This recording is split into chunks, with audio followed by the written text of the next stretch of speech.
Good evening, everyone. Welcome to Friday Night Fever, the Thursday night edition. And the college football season is underway. Michigan Tech hosts Wayne State at Sherman Field. The Huskies were ready. First quarter, first and goal from the 6. New quarterback Brandon Cowie puts the team on his back. Yes, that's a touchdown.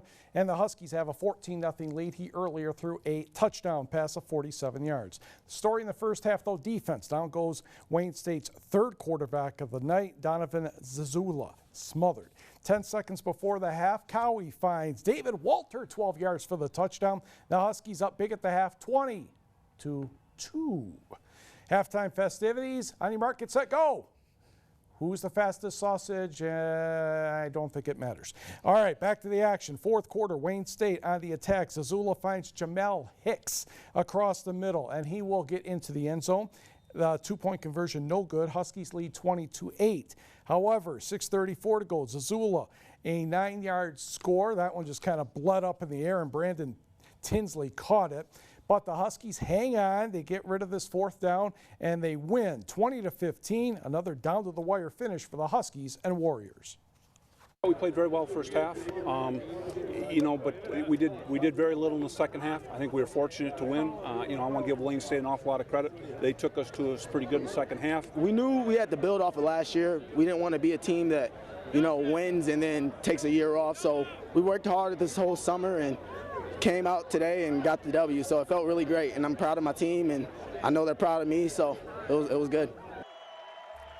Cedric Jones is number 5. He led all Husky tacklers with 11. The Huskies are now 16-2 in their last 18 GLIAC openers. Tech is home Saturday, September 12th against Malone. To high school football not too far away in Holton, Westwood and Holton. Luke Gray gets the handoff, bounces outside, and Nicholas Weingarten saves the touchdown. That would not last long, though, as Gray is going to rumble, and trust me, right back in front of us. We appreciate that. And again, just short of the end zone, and they will get it through. Nicholas Wilson will drag 2 defenders across the goal line, 8-0 Westwood. Gremlins started moving on their next drive. Jordan Reynolds would get a completed pass for a first down. Most of the other scoring came much later. Westwood went on to win 36-22. Hop in the car. Let's go to Hancock and McAfee Field. Hancock hosting Ironwood. Alex DeWald, the carry near midfield. That's good for 7 yards, but he was just getting started. After another long run, DeWald will go to the left side, and that's an easy touchdown, 21-0 Bulldogs. And he finishes off the fine first half with a bit of magic on the punt, spins out of a would-be tackle, and goes all the way. 60 yards for the score. Bulldogs led 27-0 at the half, and they went on to win 41-0. Nice non-conference game between Calumet and Negaunee. First quarter, after a couple of punts, Calumet quarterback Russ Bajorn fakes the ball to Brock Poyanen and just follows him through the hole. Oh, that was a push in the back there, I think. 22 yards for the touchdown. 2-point conversion failed, 6-0 Copper Kings. To the second quarter, Negaunee going away from its traditional option. Brock Aho runs from the spread, keeps on churning. Little help from lineman Sam Collins. That's 17 yards on the first down. Couple plays later, Aho to his left, lofts one out there for Jeffrey Matthews, and bang! But he hangs on. Nice catch, even though a good hit by Robert Urkela. Miners benefited from a couple of Calumet penalties that the visitors did not like at all. Setting up, isn't that a legal motion? George Johnson burrowing in from 3 yards. Jacob Papour kicked the extra point. Negaunee rallies in the second half to win 21-14. 8-man football. The purple and gold of Rapid River entertaining Superior Central. Mason Berglund rolls to his left, which is good because he's a left-handed quarterback. Back across his body to George Canyu. That's a touchdown and a 6-0 lead for the Rockets.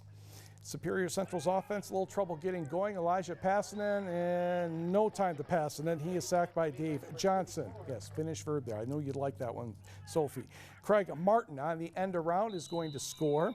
That made it 14-0 after the 2-point conversion. Austin Wickland had a pretty good night, 193 yards, 11 carries, and 4 touchdowns, including this one from 36 yards. Rapid River, your winner, 52-32. To the scoreboard in 8-man, North Central has now scored 150 points in 2 games. That's called an average of 75. Jets 68, Negaunee 16. Cedarville over Pickford 34-20. Back to 11-man football. Kingsford, a long trip to DeWitt, did not work out well. Panthers win 38-7, and St. Ignace all over Forest area 60-6. At NMU, there's Lake Superior State taking on the Wildcats in the only match this evening.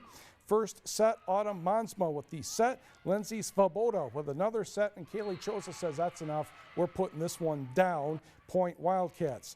Lake Superior State's turn. Sydney McMullen will get the kill for the Sault Ste. Marie school. But Lindsay Svoboda with the ace. NMU took the first set 25-17, 11 and 16. Wildcats win the match 3-0. Action tomorrow and Saturday.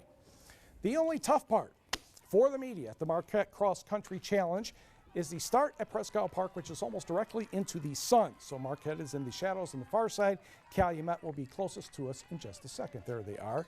More cowbell! Nice job, kids. We always appreciate the help. Lindsay Rudden of Marquette was in command in the final mile, and she would take care of business in 19 minutes, 23 seconds. Amber Hubner was second, her teammate, with Negaunee's Clara Johnson third around the 20-minute mark. Westwood's Katie Edelamaki was fourth. The Redettes cruised to the team title with 29 points. Calumet a solid second, and Ishpeming was third. Now for the boys start around 12:45. The shadows not as evident as they were just about a half hour or so before that. Marquette's Lance Rambo pulled away in the final mile, and he was in complete control as he repassed the band shell. He crossed the finish line in 16 minutes, 43 seconds. Escanabi's Joey Wolf was second right around the 17-minute mark, with Negaunee's Colton Yesney third, and Munising's Brett Hanna was fourth.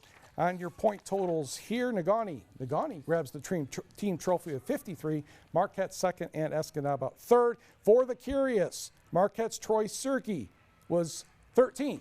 Remember his shoe size, 13. Thank you very much. That's your stat of the day. And don't forget, all kinds of information is available on our website at uppermichigansource.com. Didn't know you checked those things. Oh, that was from the previous race late last week. Okay. Was he the one that had his shoe stepped on? He stepped on him. He stepped on them. Got Yes. it. Okay. No damage. He's still to growing into his shoe size. Apparently, yes. Kind of like a Thursday night fever tonight. Yep. A little bit of everything. Good practice for tomorrow. All right. Thanks, Mike.